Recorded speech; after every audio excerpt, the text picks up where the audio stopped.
Hey Jewel School, thanks for being here with me this afternoon. So I'm going to show you guys how I wire wrapped those little beads on there, and then we're going to make a little necklace.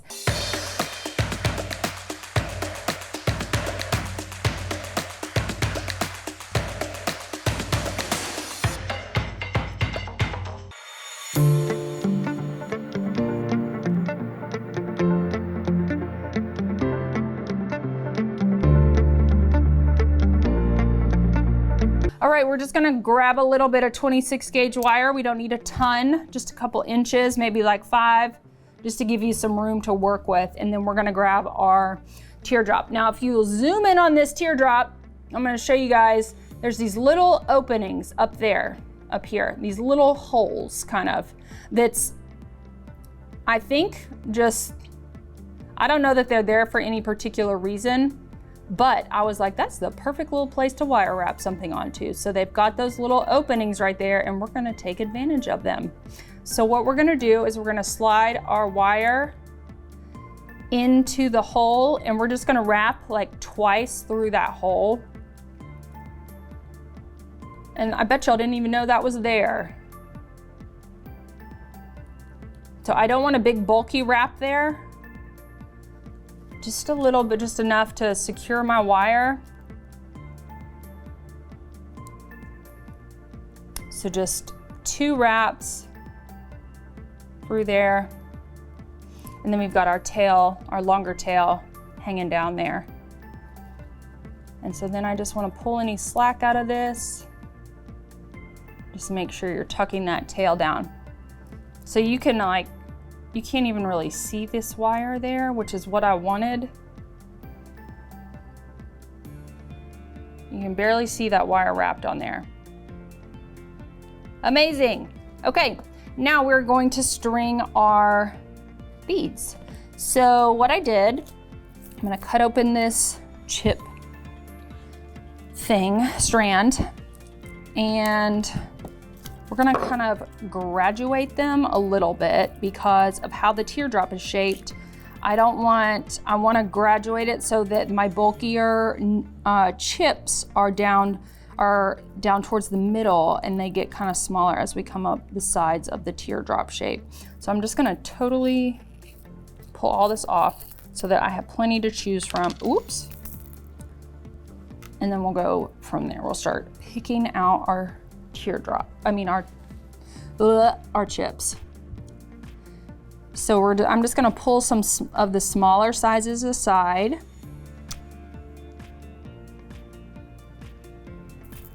I really just kind of want to clear that section up on the side of the teardrop that is a little bit thinner.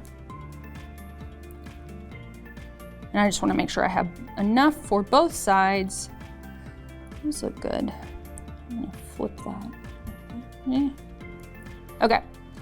And then I did, oh, this is backwards. 1, 2, 3, 4, 5 gold beads. So the gold beads help, see how those, like right here, the space between the 2 teardrops is pretty narrow. And if I've got my Amazonite up there, it's gonna get real bulky, and it's just gonna kind of stick up off my teardrop in a way that I don't want it to. So I kind of graduated it even further with the gold beads. So I'm gonna do 5 little gold beads.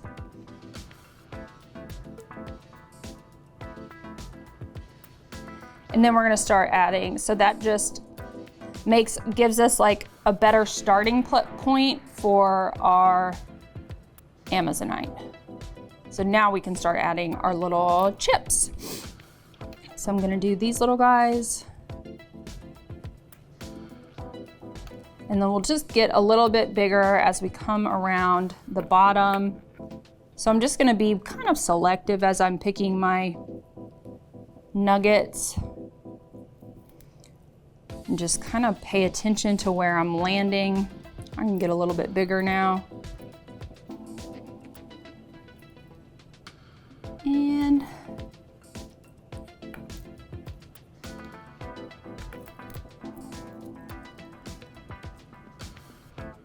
See how it's just kind of graduated ever so slightly with my chips. And then we'll come back a little bit smaller.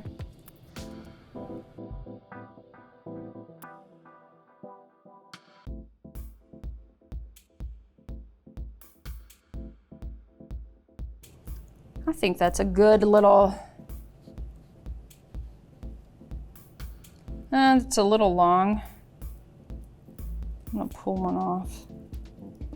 I don't want my beads to necessarily cover up the bottom of my teardrop. I want them to kind of land right there in the middle.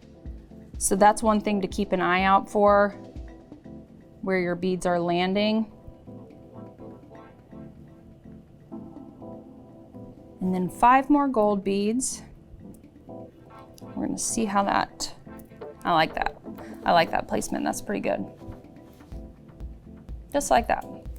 Now we're gonna do the same thing. We're gonna come back through that little hole on the other side of our teardrop bead with our wire. And just make sure you're getting those gold beads pulled up pretty tight up there towards that connection there. I don't want any slack in my wire.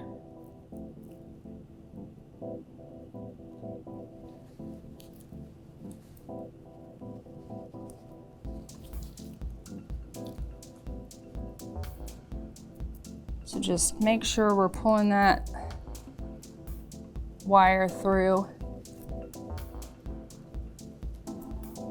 Nice and tight there. And then we're gonna do one more pass here through our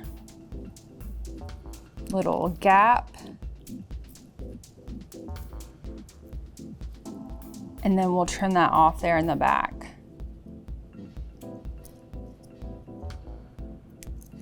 And then just make sure you're going in and just tucking that tail in so that it's not poking out anywhere. Isn't that pretty?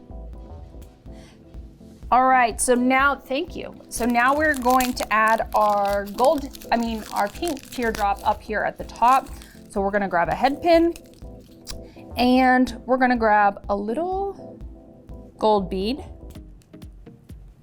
And then we are going to drop our pink bead on there. Aren't they pretty? So you can do, you know what, for this one, I'm gonna do another little gold bead at the top. One of the things that I also like about these gold beads, they're a great little buffer if you're using a one-step looper. So with the glass beads, when you're using the one-step looper, your goal is to pull your beads up as close to your tool as you can.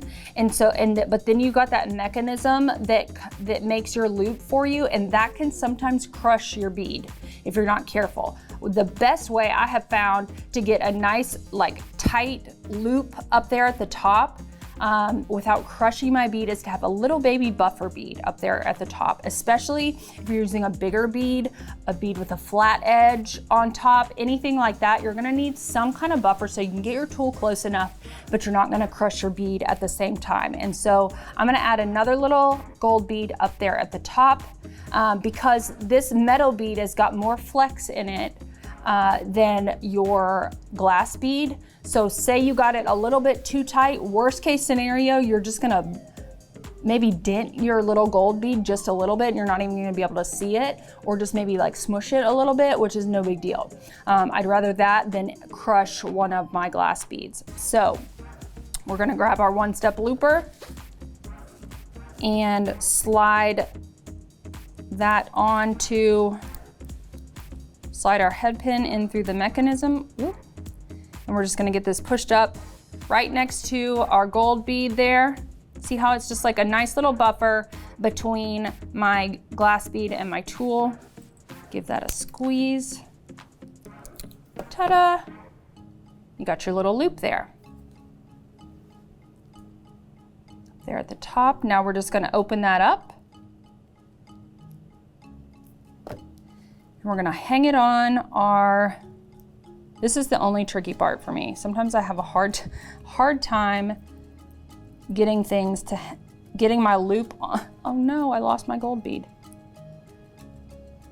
onto that loop. Oh man. That's the thing about opening these loops up when you've got this little gold bead, is like they try to escape a little bit. Okay, so we're just going to, this like is one of those things that makes my brain hurt. Okay. Oh, there we go. Okay, got it hooked on. And now we're just gonna go in with our chain nose pliers and just close that loop up. And then just got this little dangle there, right there in the middle. Okay, I forgot a jump ring. There's a jump ring in here. Okay, so we've got a jump ring and we're gonna open that up, grab our chain and grab one of those links. Actually, I'm just gonna leave it free on there. And then we're going to grab our pendant. And then we're going to grab another plier and just close that jump ring up. Ta-da! There we go.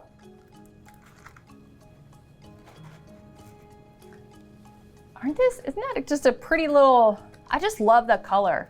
I don't think it would be the same without like those colors. Love the, I can't, there we go. So cute. Hey guys, thanks for being here with me today. I hope you enjoyed today's demo. If you need any of the tools and supplies that we used today, check out the links in the description below. And while you're down there, I want to know what you think of this color combo. Let me know in the comments, and don't forget to like, subscribe, and ring that bell so you don't miss any future videos. Bye y'all.